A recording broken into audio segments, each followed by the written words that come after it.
দেশের ডাকে আইপিএল ছেড়েছেন মোস্তাফিজুর রহমান। তবে তার আগে চেন্নাই সুপার কিংসের হয়ে প্রথমবার আইপিএল খেলতে নেমে স্মরণীয় সময় কাটালেন। 9 ম্যাচে 14 উইকেট নিয়ে যৌথভাবে সর্বোচ্চ উইকেট সংগ্রাহক হিসেবে টুর্নামেন্টের ইতি টানেন। বাংলাদেশি পেসারের এমন সাফল্যের নেপথ্যে অনেক মাস্টারমাইন্ড হিসেবে মহেন্দ্র সিং ধোনির ভূমিকাকেই দেখেন। এবার সেই ধোনির প্রতি কৃতজ্ঞতা জানালেন মুস্তাফিজ।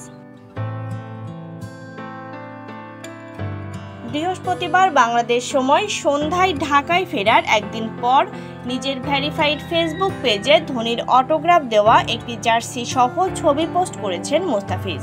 তাতে লেখা ছিল উইথ লাভ টু মুস্তাফিজ। ক্যাপশনে লিখেছেন, সবকিছুর জন্য ধন্যবাদ মাহি ভাই, আপনার জন্য কিংবদন্তির সাথে একই ড্রেসিং রুম শেয়ার করাটা ছিল আমার জন্য একটি বিশেষ অনুভূতি। আমার প্রতি বিশ্বাস রাখার জন্য ধন্যবাদ। আপনার মূল্যবান টিপসগুলো সবসময় মনে রাখব। শেষে আরও যোগ করেন, শীঘ্রই আবার আপনার সাথে সাক্ষাৎ এবং খেলার জন্য উন্মুখ হয়ে আছি।